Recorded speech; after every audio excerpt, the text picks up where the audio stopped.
Haiti.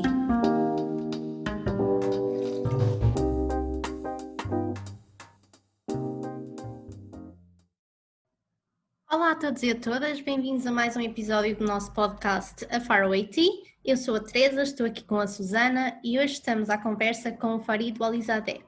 O Farid é um refugiado afegão, está em Portugal há já alguns anos e tem uma história de vida que realmente merece ser ouvida e partilhada, e é por isso que ele está aqui hoje, para nos contar um bocadinho daquilo que foi o seu percurso e também daquilo que foi a sua experiência de integração em Portugal. Para terem uma noção daquilo que é o percurso de um refugiado e daquilo que foi o caminho do Farid em específico, ele foi separado da sua família com apenas 1 ano de idade e teve de fugir do Afeganistão com apenas 8 anos, sozinho. Ele fez o habitual percurso de quem foge do Afeganistão, atravessou o Paquistão, o Irão e chegou finalmente à Turquia, onde viveu até a adolescência. Foi aí que o Alto Comissariado das Nações Unidas para os Refugiados, o Acnur, lhe apresentou 2 propostas de países que estavam dispostos a recebê-lo e a conceder-lhe asilo: Portugal ou Estados Unidos. E Farid escolheu o nosso país para recomeçar a sua vida. Atualmente é estudante de arquitetura e treina boxe em Portugal, já tendo acumulado uma série de vitórias e medalhas, e tem o grande objetivo de chegar aos Jogos Olímpicos, uma vez que neste momento está integrado na equipa internacional de refugiados, organizada pelo Comitê Olímpico Internacional. Farid, bem-vindo ao nosso podcast. Muito obrigada por teres aceito participar nesta conversa hoje. De nada, obrigado eu. Se calhar podemos começar por falar um bocadinho sobre o teu percurso, porque tu tiveste de abandonar o Afeganistão quando ainda eras muito pequenino, tinhas apenas 8 anos. O que é que sente uma criança quando no fundo se vê obrigada a abandonar tudo? Isso é uma pergunta muito complicada. Já passou muitos anos também, mas parte do sentimento, tipo, como uma criança naquele momento, eu não achava que eu sou criança. Era estranho isso, porque o caminho e uma vida difícil torna-te mais adulto, logo mais cedo. Eu não pensava que era criança, ou tinha aquela ilusão que sou adulto. Tinhas uma noção um bocadinho diferente daquilo que nós temos do que é uma criança no nosso mundo mais tranquilo, não é? E depois tiveste um percurso bastante longo, porque vieste do Afeganistão, foste para... Irã e Turquia, sim, isso foi um caminho mesmo longo e levou muito tempo.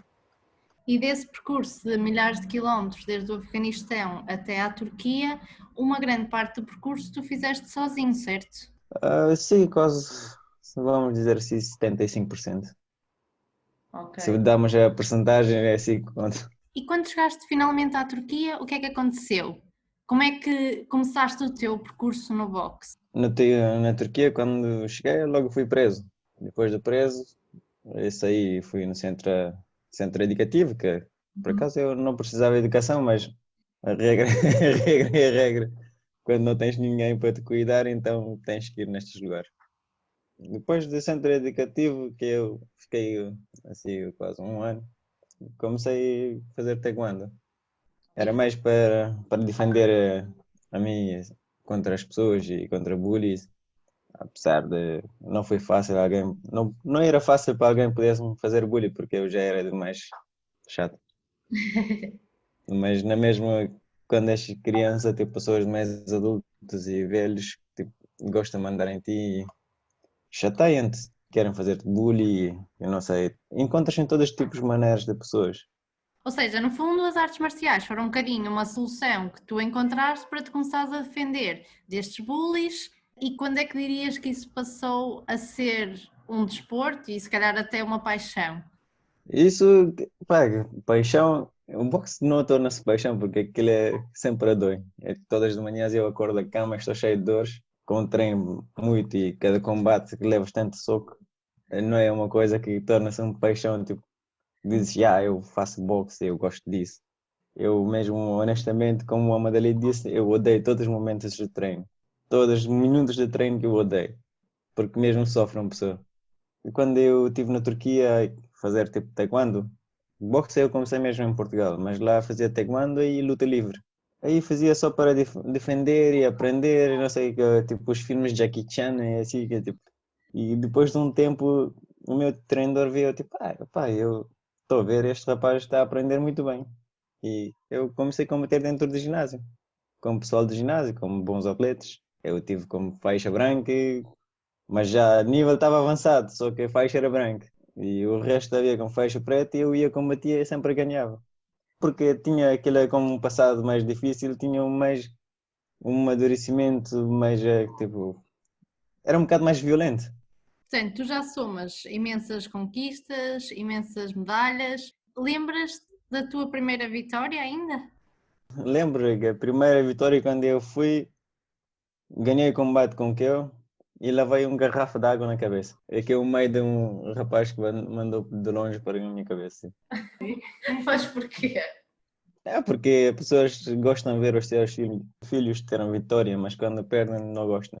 E nunca esqueci aquela garrafa, porque doeu mesmo. Depois de um combate ainda doeu mais. Yeah. E olha, Farid, nós sabemos que quando tu estavas na Turquia ainda tiveste um problema de saúde bastante grave e chegaram mesmo a dizer-te que tu não poderias voltar a competir, nunca mais. Contudo, tu, contra todas as expectativas, recuperaste, voltaste a competir, tens grandes objetivos para o futuro, dentro do boxe. Fala-nos um bocadinho sobre isto, também no fundo, como é que tu conseguiste dar a volta por cima? Sim, eu na Turquia tive um problema, é um acidente. Depois está partido a perna, o braço, os vários dedos e cabeça. E os médicos disseram que eu não podia fazer nunca desporto, nem consigo andar de jeito e se calhar não podia tipo nem levantar a mão, tipo, e depois quando saí de lá eu sempre fui teimoso, nunca, eu não sei se isso é bom ou mau, mas na minha vida sempre foi bom. Os médicos e fisioterapeutas diziam que não é mais para ti essa vida fora, tens que aprender e escrever, e etc. Tens que estar na mesa, se tu não és uma pessoa mais que consegue sobreviver tipo, fisicamente. Sim, tu quando vieste a Portugal, contra todas as expectativas e o teimoso que és e que já referiste, Assim, conseguiste voltar a treinar? eu cheguei cá no Portugal e o diretor do centro de refugiado me disse: o que é que queres fazer? Eu assim, disse que quero fazer luta. Ele disse: mas na tua aqui, nos teus, tipo, quando vens como refugiado, asilo, tipo, eles mandam contigo muitos papéis. Tipo, explicar qual é o problema dela, o que é que ela precisa, não sei o quê. Tipo. Ela disse que tu não estás saudável para fazer desporto. Ela disse, ou vais me mandar desporto, eu vou bater todos os rapazes que estão no centro. Não há outra escolha. Não bati, claro. Mas naquele tempo eu era tipo, mais, tipo, estava clara com palavras, como sempre. Tipo. E depois é um bocado brincadeira, mas depois eles encontraram um ginásio de boxe dentro de 6 meses, assim, tornei campeão nacional. Apesar de cada combate que eu ia, tipo, o meu corpo doía mais do que 2 vezes do que uma pessoa normal. Em todas as treinas tinha mais dores, mas aquelas dores, tipo, tornou uma pessoa mais resistente. Achas que é correto dizer que o boxe mudou a tua vida e que foi o principal apoio para a tua integração em Portugal? A boxe, tipo, ajudou-me primeiro. Quando eu comecei, tipo, mesmo em Portugal, o boxe, por exemplo, eu não percebia o que é esquerda, o que é direita, porque não sabia a língua. Eu aprendi, tipo, um bocado de palavra e comecei a ter amigos no ginásio. Assim, quando uma pessoa começa a ter amigos e consegue falar com o pessoal. E no boxe tem um ambiente mais familiar, que com a pessoa vais combater no meio do combate, do ginásio, e depois sais a rir e a abraçar. E normalmente uma pessoa tipo, acha que "Epá, isso é bem violento", mas boxe acho que é um desporto muito amizade, tipo, apesar de combater com o outro, mas sais de amizade, porque aí mandas todo raiva, técnico, não sei o quê, mas tornas amigos, e amigos bons. O boxe não era só tipo, para mim um desporto que eu queria chegar aos Jogos Olímpicos, era um desporto que eu quando bati o saco e quando treino e grito, não sei o quê, aquilo ajuda a relaxar tipo, as traumas. E os traumas do passado, porque muito tempo eu não conseguia dormir. Ainda tenho problemas do sono e do passado, mas aquilo ajudou-me muito para ultrapassar, porque era uma maneira de eu mandar o raiva e aquilo o ódio, o que é que for, tudo para fora, tipo, em vez de tentar lutar com a pessoa ou mandar os meus chatices com os outros, mas usava isso mais com o saco de boxe. Então tu chegas a Portugal, ainda na Turquia dão-te a escolher entre vir para Portugal ou os Estados Unidos e tu escolhes Portugal. Tu ainda te recordas, já foi quase há 8 anos que vieste para Portugal, recordas-te do teu primeiro dia em Portugal? Eu, sim, por acaso recordo-me bem, as primeiras de toda uma pessoa lembra bem. Sim. Eu, quando cheguei para Portugal, tipo, imagina, da vista do avião, o Lisboa é parecido de Istambul. É porque tem um rio no meio, depois tem um ponto daquele, ponto, como se fosse o ponto 25 de Abril. E eu olhei de cima até que pensei que, pô, vamos voltar para Istambul de volta, ou quê? Porque de cima olha-se assim, tipo, os telhados vermelhos e aquela maneira da cidade. E Istambul também está famoso com 7 colinas. Depois, quando desci cá, tipo, apareceu uma senhora cabo-verdiana que queria me receber do aeroporto. Aí percebi que, pá, não estou em Istambul. E ela, tipo, falou uma coisa que eu não percebi nada. Yeah. Daí fiquei, tipo, pensar, tipo, olha, mais língua para aprender. E comecei daí a conhecer, e falar e tentar escrever. Foi complicado. O que é que sentiste assim a maior diferença a nível cultural entre, por exemplo, a Turquia, onde viveste muitos anos, e Portugal? Em Portugal não levei um choque da cultura grande, porque como Istambul, tipo, o povo também é como europeu, estás a ver, que é vista, ou roupas e saias, isso, aquilo. Mas, por exemplo, quando eu cheguei para Istambul primeiro, do Afeganistão, que o Afeganistão é cultura mais rígida, é burcas e não existe essas coisas. Não vejo mulher a fumar, não existe. Homens também não fumam na rua assim à vontade. Não vejo, tipo, o cabelo aberto. Eu na Turquia levei um choque muito grande cultural. Por exemplo, eu quando vi a primeira vez uma senhora estava a fumar, no nosso país também o pessoal fuma, mas só que até o homem quando fuma, fuma escondido, não é por causa do médio, é por causa da cultura. É falta de respeito à frente dos outros ser um mau exemplo. Mas quando eu vi em Istambul uma senhora que estava a fumar, eu olhei tipo, fiquei tipo, bem surpreso, estás a ver? Que eu olhei, o que é que está a fazer esta mulher? Pá, está a fumar à frente de uma criança, eu sou criança, não devia fumar à minha frente. E depois fui perguntar a ela, por que está a fumar? E o que é que ela te disse? Olha para mim e disse que por que não se pode fumar? Eu disse que mulheres não fumam, porque como eu não estou habituado a ver uma mulher a fumar. Ela pergunta-me, és de onde? Eu disse, do Afeganistão. Eu disse, mulher já anda assim com saia também? Eu disse que lá fora não. E aquilo foi o choque mais grande do que... Ok, do que em Portugal. É porque no Istambul já estava habituada com praias e mulheres e roupas e vestidos. Fari, nós temos algumas pessoas enviam-nos perguntas para fazer aos nossos convidados. E uma das perguntas que os nossos ouvintes mais fazem é sobre as principais dificuldades de integração de um migrante em Portugal. E tu és, se calhar, das melhores pessoas para responder. Quais são, na tua opinião, tu, obviamente já cá estás há muito tempo, mas quais são ainda as principais dificuldades que o migrante tem para... Está a misturar duas coisas diferentes. Um imigrante e um refugiado têm totalmente papel diferente. Têm direitos diferentes, têm documentos diferentes. Um imigrante tem outras coisas e um refugiado tem outra coisa. Cada um tem as suas dificuldades diferentes. Por exemplo, um imigrante, a maioria do tempo, quando chega cá, tipo, parte de documentações, a escola, etc., é mais fácil. Um refugiado tem que provar, tipo, eu vou tipo, lá escrever num curso de escola, um curso de língua. Eu tenho que reprovar 30 documentos, que aquilo foi assinado aí, que é lá, não sei o quê. Mas um imigrante não tem esse problema. Vai lá e escreve-se, como fosse um cidadão. Só que é imigrante. É um refugiado que sofre com documentos. Tipo, uma pessoa, tu, como imigrante, vais fazer uma. É tipo, só escrever tu na escola, se calhar, num dia. Um refugiado tem que ir uma semana todos os dias. E depois tens que ter muitas autorizações.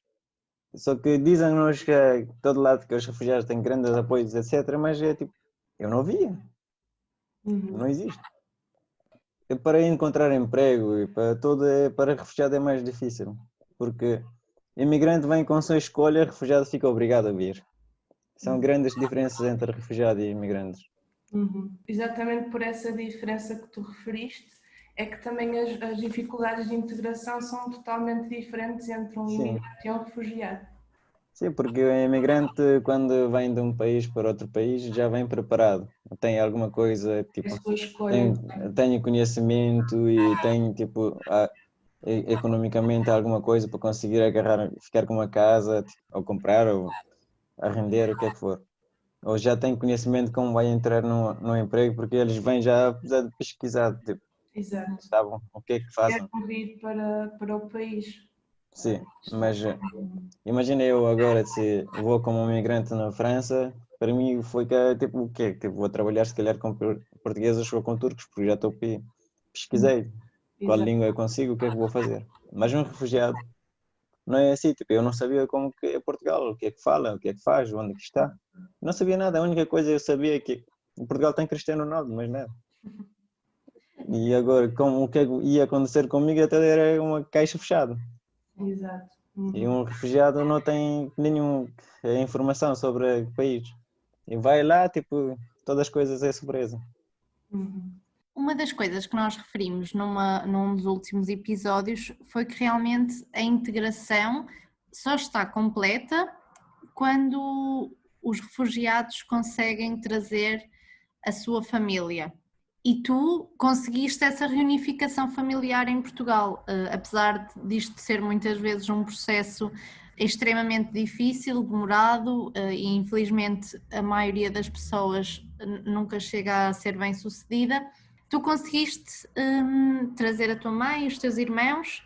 Como é que está a ser esse processo? É um bocado complicado porque é uma pessoa quando nunca viveu com a família, eu sempre a vi na minha maneira. Nunca respondi a alguém a quem, onde vou, quando eu volto, com quem estou. Não tinha essa preocupação, não tinha esse hábito. Sempre fui aquele independente. Por exemplo, para os rapazes da minha idade, se calhar que encontravam 50 exemplos para dizer às suas mães e a familiar. Eu não tinha isso. E como não tinha também, não estava habituado a dizer à minha mãe. E quando cheguei à minha família, eu disse, olha, primeira coisa tem que aprender língua porque aqui é complicado. Uhum. Como nós não temos aquela conexão de sentimental, dizem assim, não é? Uhum. Sim. Tipo, como não vivemos, tipo, desde eu quando fiquei com 1 ano, nasci, depois, daí, tipo, separamos, tipo, não conhecemos nada, como somos estrangeiros. Mas sempre lutei para eles se encontrar, porque aquela curiosidade, o que é a família, não o deixa em paz. Todos os dias e noites sonhava quando eu vou ter a minha família. E quando reunifiquei, tipo, chegou-me a trazer muitas surpresas, tipo, de um bom e também difícil, responder às pessoas. Uhum. E depois mostrar como que é que funciona. Qual é, tipo, o que é que eles têm que fazer? Eu, a primeira coisa é que disse às minhas irmãs, tipo, olha aqui, não precisam usar burca. Tipo, olharem assim, a sério, eu disse, sim, não precisam usar burca, já não precisam. Mas disseram, nós somos muçulmanos. Eu disse, pá, somos muçulmanos lá no Afeganistão. Tipo, aqui também somos muçulmanos, mas vocês se quiserem escolher, tipo, não vestir, não vestam, acabou. Uhum. Exato. É que eles não estavam habituados, o primeiro tempo até, tipo, para eles foram mais difícil, porque eles logo vieram do Afeganistão para Portugal. O choque para eles era 100 vezes mais grande do que eu. E o que é que Yeah. tu fazes com a tua família que te faz lembrar o Afeganistão? O que é que vocês fazem juntos? Eu do Afeganistão não lembro coisas boas. Mas certamente que também existem algumas coisas boas que se calhar a tua mãe gostaria de partilhar contigo, sei lá, comida afegã, que é ótima e toda a gente adora. Isso também foi uma coisa que nós estávamos a falar no último episódio, que é uma coisa que os miúdos sentem imensa saudade. Com 7 anos, uma pessoa o que é que lembra da comida? Oh, a comida nunca se esquece. Né? Tipo, quando eu vou lá à casa da família, tipo, sempre parece que cozinham todas as coisas melhores que eles conheçam do Afeganistão. E sabe muito bem. Comida afegã é mesmo bom. Mas eu, na minha vida, como foi tão complicado que eu já não me lembrava da comida. Até depois de tempo, esqueço até os sabores. Agora, quando eu falo a minha língua própria, normal, mas na parte de escrever, eu não sei escrever bem. E depois, quando eu falo com eles, sempre eu, tipo, eu falo mais calmo para conseguir, tipo, juntar as palavras. Ainda está difícil. Mas o que é que eu mostrei sobre Portugal para eles? Tipo, mostrei primeiro que aqui são livres, podem fazer, tipo, andar na roupa que quiserem, bebem o que quiserem, com o que é que gostam, falam o que é que quiserem, acreditam no que é que gostam, estão à vontade, se querem estudar, eu estou com vocês a apoiar, se querem trabalhar, também vou tentar o meu melhor. E foi assim. E agora cada vez estamos a conhecer. Eu vou fim de semana lá, tipo, falo um bocado. Eles falam mais, mas eu falo. Tipo, como não conheço muito, Tu vais ouvindo e recordando um bocadinho também a língua que se calhar já não usavas há tanto tempo, não é? sim. E por cima eu falava aquela língua em geral. Uhum. Língua afegã, mas é mais tipo como fosse livre. Porque estava habituado a falar com todos os tipos de afegãos, então tenho que falar naquela língua certa para toda a gente perceber. E com eles falam com um dialeto mesmo próprio nosso, e isso torna-se difícil. Eu falo língua de, tipo, aprendi palavras em Lisboa, maneira de falar, e quando eu fui ao Porto, um disse bye, e eu fiquei assim, tipo, bye, o que é que quer dizer? Tipo, bye. Notas, nós somos do Porto, notas o nosso Sim, sotaque noto, diferente. noto, por acaso noto muito bem, mas depois aqui teve, no Centro de Alto Rendimento, tenho muitos colegas, atletas do Norte, por isso já estou habituado com ele. Você já estás habituado. Sim. Muito bem. Olha, nós sabíamos que tu há um tempo atrás foste conhecer os jovens refugiados que chegaram também a Portugal, um bocadinho como tu também chegaste, não é? Com 15 anos cá, e tu foste lá falar com eles, dar um bocadinho o teu exemplo e contar a tua história, e disseste-lhes que as coisas não caem no céu e que acima de tudo é preciso ter fé e ter paciência. Alguém Sim, te disse porque isso quando tu chegaste? eu gostava, mas ninguém disse também, já tinha tanto conhecimento da vida que nada cai no céu. Porque quando eu estive nas montanhas também tinha que correr atrás da minha comida. Tinha que matar algum animal para comer. Então, eu já com vida eu tive esta experiência, mas elas chegaram do centro do Afeganistão, ao pé das famílias, que não têm esse conhecimento. A maneira que antigamente, em 2017, que eu saí do Afeganistão, o legal tipo, era a pé, agora não é, tipo, agora passaporte falso e saltas de um lado para o outro lado. E por isso eles não têm conhecimento parte difícil da vida, mas sempre têm a sua dificuldade da sua vida. Como pessoa de jovem dessa idade, eles vão sofrer muito se não tivessem alguém que abrisse os olhos. Olha, tens de fazer por as tuas coisas, nada cai no seu. Porque eu quando fui falar com eles, tipo, dizem eu quero isso, eu quero aquilo. Então o que é que fazes para aquilo? Quando eu perguntei, dizem, não responderam nada. Eu disse, para aquilo tens que trabalhar. Porque cada um estava a dizer, tipo, eu quando queria o boxe, eu sabia que qual é o meu problema, eu tinha que trabalhar para isso. Sem trabalho não consegues construir um sonho. Sim, naturalmente que os desafios que tu encontraste há cerca de 10 anos atrás serão diferentes dos desafios que estes miúdos encontram agora e encontraram no seu caminho. Acho que qualquer criança, qualquer jovem que se vê obrigado a abandonar o seu país e a fazer uma jornada tão longa e tão perigosa como é chegar do Afeganistão à Europa, passa por inúmeros desafios, inúmeros perigos, e realmente a tua história é a prova disso, não é? Passaste por tantas peripécias que te trouxeram aqui hoje, e nós também conhecemos muitos miúdos que estão na Sérvia, na Bósnia, na Grécia, e que vivem em condições terríveis e desumanas, à espera também de conseguirem chegar cá e, como tu, de refazerem assim um bocadinho o seu futuro. E falando de futuro, quais são os teus objetivos agora que já estás cá em Portugal há uns anos? Quais são os teus planos futuros a médio e longo prazo? Não só a nível profissional, mas também pessoal, no boxe, nos teus estudos? No boxe eu, este ano e próximo, e se conseguir, isso precisa apoio econômico por Comitê Olímpico. Se tiver esse apoio, tipo, queria ir mesmo para os Jogos Olímpicos. Vou tentar o meu máximo que puder. Apesar de um atleta tem que ter experiência de 10, 15 anos para ir a uns Jogos Olímpicos. Eu só estou a treinar há 2 anos, porque quando cheguei a Portugal treinei, depois fui obrigado a deixar por causa de trabalhar e isso. E agora, desde 2019, comecei de novo e eu estou a competir com atletas que estão a competir há 15 anos. É E uma eu não tenho nenhuma responsabilidade da vida sem ser boxe. O meu é tipo, cada vez quando eu vou a um torneio, perguntam: estás a fazer arquitetura? Eu disse assim: como consegues? Dizem assim. Apesar de estudar, apesar de tipo treino, como vais conseguir fazer arquitetura? Porque não é uma coisa fácil. Mas temos responsabilidades diferentes e por isso, imagina, numa corrida de moto eu estou a andar com bicicleta. Olha, mas para quem está a andar de bicicleta, estás a ser muito, muito bem sucedido. E quase não tenho nada de tempo livre com isso e está a ser difícil, mas eu me vejo tipo, daqui a um ano, Jogos Olímpicos, e daqui a 5 anos vou ser um arquiteto e um atleta de jeito. Muito bem. E nesse futuro, imaginas-te um dia a regressar ao Afeganistão? Eu há muito tempo não pensava nisso, mas cada vez que pessoas perguntam sempre tornam curiosidade. Porque como tive tanto trauma, tipo, não pensava que um dia eu quero voltar lá. Mas agora, quando nós falamos com pessoas, as perguntas te levam um bocado aquela curiosidade para aquele lado. E agora algumas vezes penso, tipo, como que está lá? O que é que está a passar aí? E se está ainda a cidade está destruída? Algumas vezes tu faz pesquisas. Quando eu saí do Afeganistão, de Cabul, a cidade é tipo, não havia um muro de altura de 1 metro, porque estava toda destruída.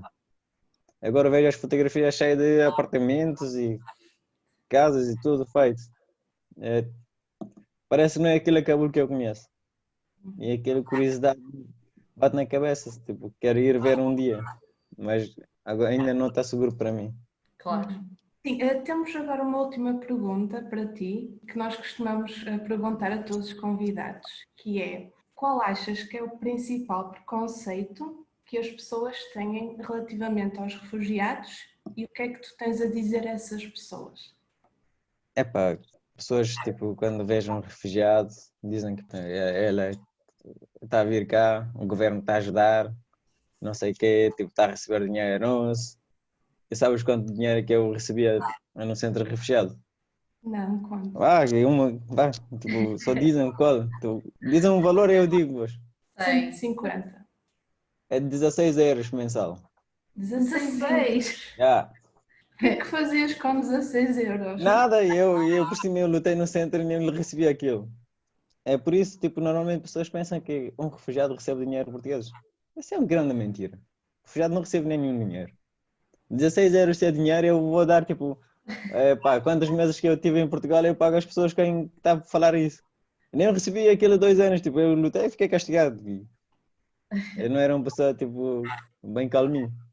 Mas as pessoas pensam que os refugiados vêm cá para ficar com o trabalho deles. Não, os refugiados nunca conseguem ficar com o trabalho dos portugueses, porque um português já sabe muitas coisas, já sabe, no início sabe a língua própria dele e consegue entrar em empregos fácil.